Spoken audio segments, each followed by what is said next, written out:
Black Widow is truly gone. It feels wrong saying that, and it doesn't seem right. At the end of the day, no one expected her to be the one that needed to make that sacrifice. Natasha felt like one of the Avengers destined to make it safe. Sadly, that plan wasn't the case. Bruce Banner even says he tried to bring her back and failed.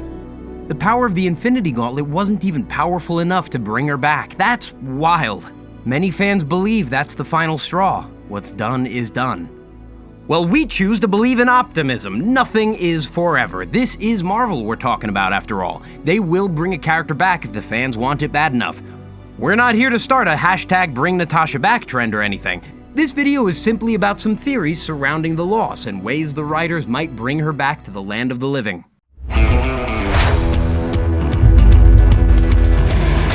The words of Red Skull are entrenched in our memories. The practiced oath lays down the path every seeker of the Soul Stone must follow. It's a soul for a soul. There are no takebacks. The loss will remain permanent, and the evidence shows that is true. However, do we really trust Red Skull? The guy is a villain at the end of the day. Sure, he survived holding an Infinity Stone. That's impressive. He's still an evil guy though, and being cursed doesn't automatically make you honest. Like, sure, the Soul Stone is unique and there seems to be no other way to acquire it. On the surface, everything he says is true. Think about it a little more though, and things begin to change. Red Skull lives on an abandoned planet run by a gem. He serves as a shiny pebble. His view on life might be a bit skewed. The Soul Stone is a powerful object with a special spot in the grouping. That doesn't mean that Red Skull is right. The powers that lay dormant in the galaxy know no bounds. If there is a stronger force capable of breaking the contract, then Red Skull doesn't know about it. Which brings us to his favorite phrase, a soul for a soul. Yeah, that sounds nice in theory, but what does it mean in practice? Perhaps the Soul Stone is trapped in this other dimension and is impossible to grasp without the sacrifice. If that's the case, then no one can wield it except the person who was there to make the said sacrifice? The rules aren't totally clear. The Soul Stone is mysterious. Some people argue that Vormir is the origin point of the gem's creation, that anyone willing to make the exchange can acquire the stone through that portal. Again, if we trust Red Skull, then he says that others have come for the stone. Did they manage to acquire it? We don't know the answers to that question. It's certainly possible that the Soul Stone recycles back to the origin portal for anyone willing to make the sacrifice. The rules aren't clear about how many times the sacrifice needs to be made. Finally, the last question we have involves the exchange. If you give up a soul for the stone, then one figures the exchange works in reverse. A remorseful wanderer not willing to accept the sacrifice they made should be able to repay the debt. The weight of the contract is understood by anyone who obtains the Infinity Gem. They should be able to fix their choices. Let's take that as a possibility. If that's the case, then perhaps Captain America can actually save Natasha. He returns all the stones to the proper place for a reason. On one hand, he needs to ensure the timelines don't shatter into a million pieces. But more importantly, on the other hand, Rogers is also making sure no villain is able to acquire the stones. At the end of the day, we all just want to see what happened when he returned the stones. It's eating everyone alive. It's okay if it made the movie 4 hours long. Fans needed to see how the stones made it back to their proper place given the circumstances, especially the Soul Stone. The whole encounter is just too good to miss. Red Skull comes face to face with the man who finished his quest for the stones. It's this intense standoff between two men lost to time. Captain America would need to negotiate the return for the Soul Stone.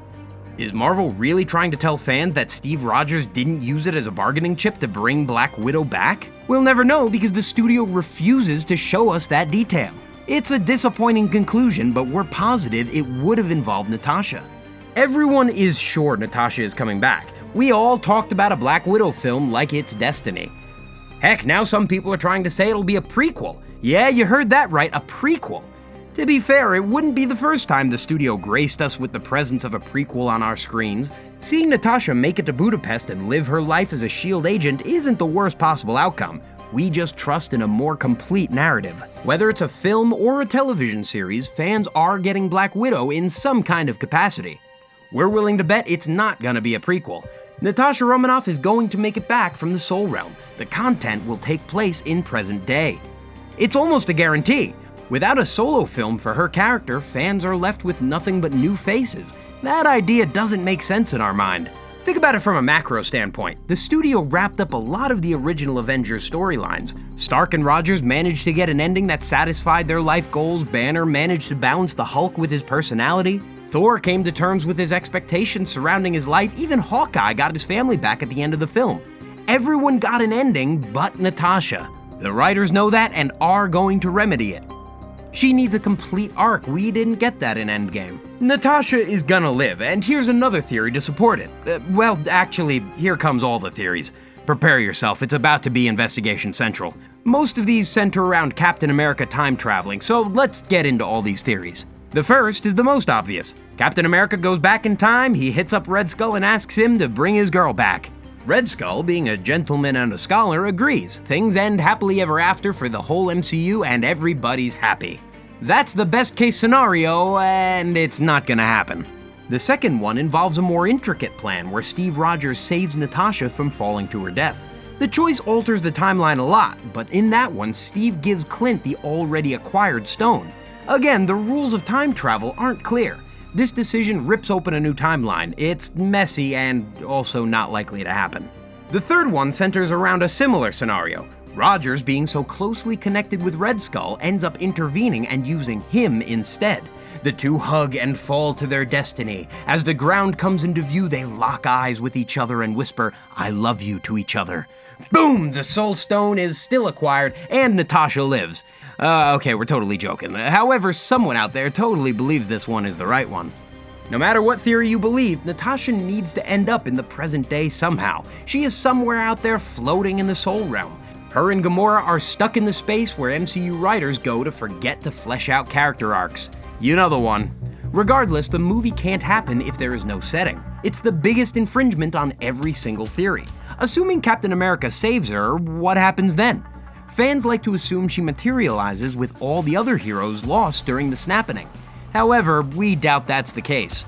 If she were saved, she would still be stuck in that moment. However, she does have her bracelet still. If she were to be saved, perhaps she can arrive back in the current timeline in the correct spot. Bringing her back is tricky. It all ties into the multiverse theory. Natasha staying alive hinges on time travel. Unless some ancient cosmic force comes into the picture and we just miss the hints, then it's the only way. The trouble is, every time travel theory seems to revolve around Captain America saving her and therefore creating a new timeline. It's unavoidable. So to reiterate, we believe Black Widow's film will not be a prequel. We will agree with the sentiment that it will be the first movie to explore the multiverse. The time matches up, and the Far From Home trailer seems to be hinting at that fact too.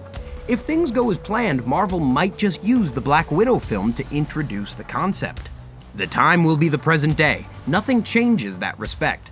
What this idea is referring to is Natasha surviving the fall by any number of theories and now living in a current day. It's not Earth 616, but it's close. The whole concept seems incredibly likely.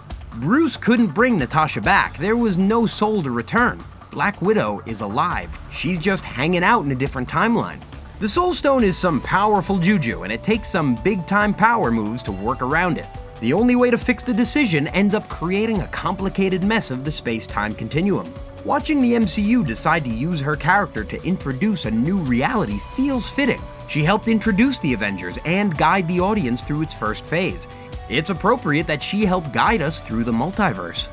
The truth is, we can talk about these Soul Stone theories, but we're running into a serious roadblock.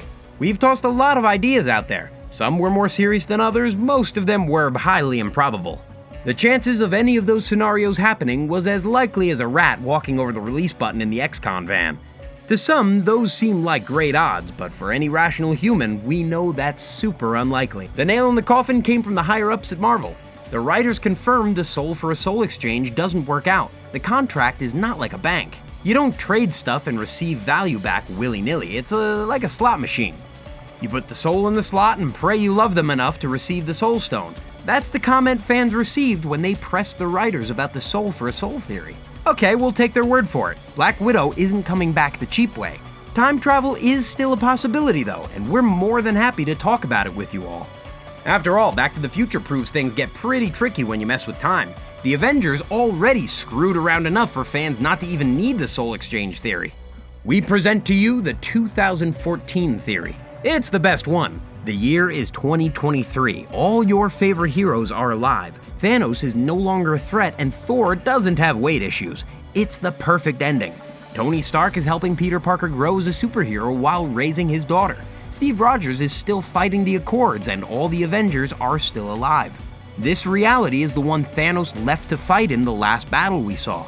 His entire army was wiped out. Black Widow died during that same time, but it wasn't that Earth's Black Widow.